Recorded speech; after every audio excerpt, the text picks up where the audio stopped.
Greetings, ladies and gentlemen of the internet, Jan Michael here, and welcome to my Oscar hopefuls for September of 2020. As you guys know, this is basically my version of a predictions video, where I go over things that I not only think will be at the Oscars, but things that I'm hopeful will be at the Oscars. Now, if you're wondering to yourself, why the hell are we getting one of these videos so soon after the last one? Well, it's actually because in my last hopefuls videos, I made the announcement that these videos are not going to be coming out the first Friday of the month, with my Oscar reviews coming the second or third Friday of the month, and then of course my bonus video coming the last Friday of the month. So now that you're caught up, let's just get things started, shall we? The Trial of the Chicago 7. Now, I've talked about Aaron Sorkin for writing and director, but I think it's also important to talk about the film as well. And honestly, with these new picks that have been coming out, I think it's got a lot of critics incredibly excited to see the movie. So, maybe that's a sign that we got something really special on our hands. Or maybe they're just idiots, I don't know. But you know what, with Aaron helming it, I've admitted that I'm actually really excited about the movie myself. And if you're one of those people that's still just not quite sure about the movie itself, let me just go over some of the cast that they've got attached to this film, shall I? You've got Eddie Redmayne. You've got Sacha Baron Cohen. You've got Joseph Gordon-Levitt, Mark Rylance, Jeremy Strong, Michael Keaton, Frank Langella, William Hurt, and a bunch more actors that are great, but if I listed them, you'd probably be like, who are they? So, guys, this movie is looking to be one of the stronger contenders, and a lot of people are already putting it as the head-to-head with Mank. Will it actually be that, or is it a hopeful of others? Who knows, but I'm very hopeful that this is actually going to be as good as everybody else is making out to be. I've been talking about how I want more female directors to get nominated at the Oscars, so I'm going to keep my predictions going in that direction with Chloe Zhao for Nomadland, which a lot of critics are predicting has the best chance of getting nominated for female director. And the reason for it, I'm not quite sure. I think it's because she has a pretty good filmography, though I personally haven't seen her previous works. I also heard it's because Frances McDormand's in the film, which then translates to a good movie, which then translates to the director getting nominated. Why? I hear it's because she's very picky with the roles that she picks.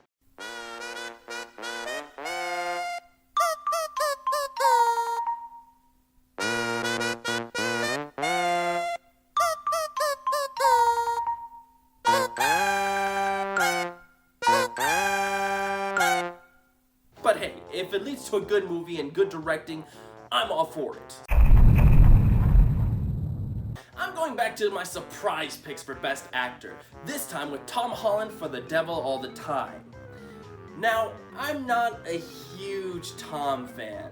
I think he's fine as Spider-Man, but I haven't really seen him in anything that's blown me away. But then we got that trailer for The Devil All the Time. Excuse me, preacher. You got time for a sinner? Oh boy, am I excited. It looks like one of those really anxiety-driven films that I just absolutely love. It keeps you just on the edge of your seat wondering what's going to happen next. At least with how they're portraying it to be. Now, I guess I could have kind of saved myself the embarrassment by waiting for the film to come out later this month to make sure that he's actually going to give that performance, but where would the fun in that be? And hey, if he does give that performance, I'm sure the Academy's going to go ahead and give him that nomination, right? Probably not. I should have just waited. So, we just got that trailer for Ammonite. It looks okay. It's hard to tell without actually having seen the film, but it's fine. I don't think it's going to be that huge Oscar film that a lot of people were thinking was going to be, but what it is going to be is a strong case for the performances in the movie. Now, during my first Hopefuls videos ever, I talked about how Saoirse Ronan was definitely a shoo-in for the supporting actress. And I think it's now time to talk about Kate Winslet, who is most likely going to get nominated for leading actress. Kate Winslet's been nominated a ton of times before, and finally won at the 81st Academy Awards.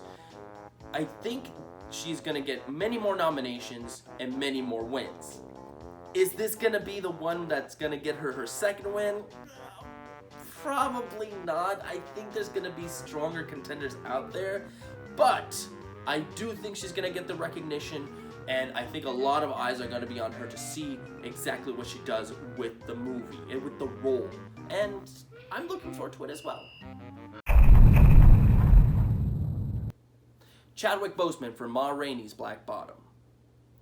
Just this last week, we got the shocking news that Chadwick passed away at the age of 43, which is an incredible young age to be passing on.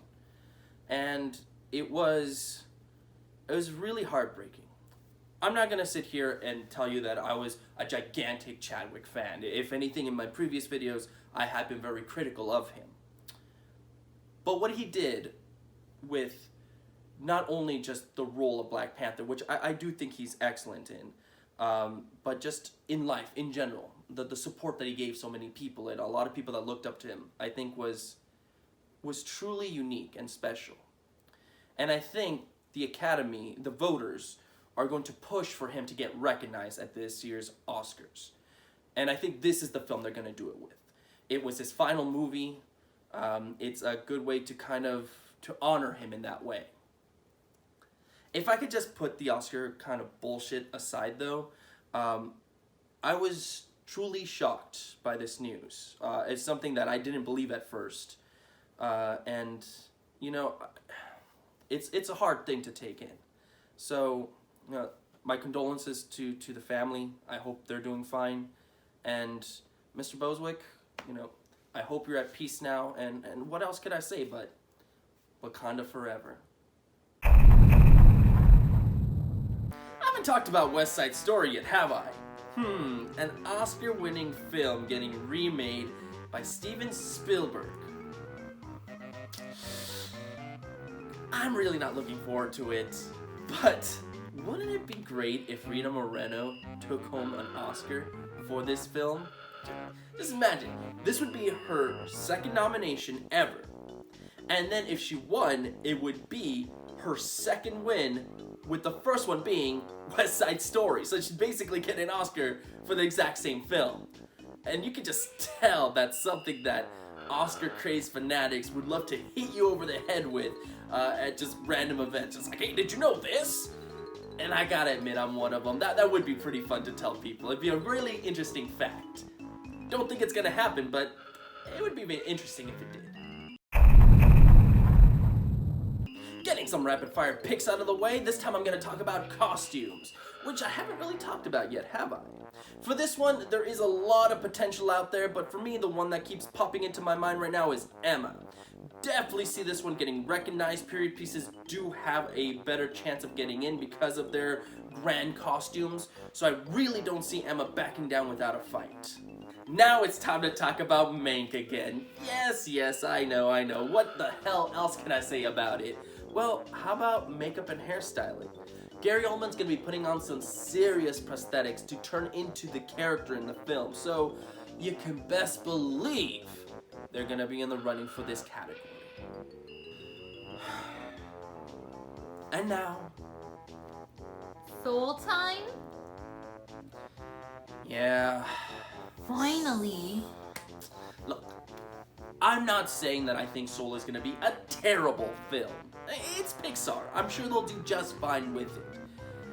But good God, does it look like a ripoff of Inside Out, which I was never that big a fan of to begin with. I mean, that movie was fine. It was fine, but definitely not one of Pixar's best. But I do think that Soul has the best chance right now of getting nominated and possibly winning. And if it ends up being good, I'm all for it. As long as it doesn't go to Onward. Whew, that one was rough. Let's finish things off with my Academy advice for the month. Interact with the audiences at home more. Other award shows do this, especially ones centered on video games. But I think the Oscars needs to get into the habit of interacting with the audiences at home a lot more than they are right now. And by that I mean, as an example, you could do things like having everybody text in what they think is going to be the winner of the next category, maybe even awarding a prize to the overall winner of whoever gets the most right. Now, you don't actually have to mention this during the award ceremony, you could honestly just have it as text on the TV. But something to keep people engaged, to keep people watching, because I think right now what happens is people maybe flip to the channel here and there, or maybe even just watch the results at the end. They're not watching it live. And this is a good incentive of keeping people there, of wanting to keep people watching to see if they were correct. So that's my advice for the month, and I think it's one that will really tune in audiences. And that's all I got for you guys this month. Now, next month's Hopefuls video is actually going to be replaced with something I like to call the Oscar Talk, which is your guys' introduction to everything that is possibly going to get nominated at the Oscars this year. And if you're just not quite sure of what to keep an eye out for, then definitely watch next month's video. It's going to be all you need to know. And that's about it. So, like always, guys, go ahead and give me your wrong picks in the comments below. Don't forget to subscribe, and have a good one.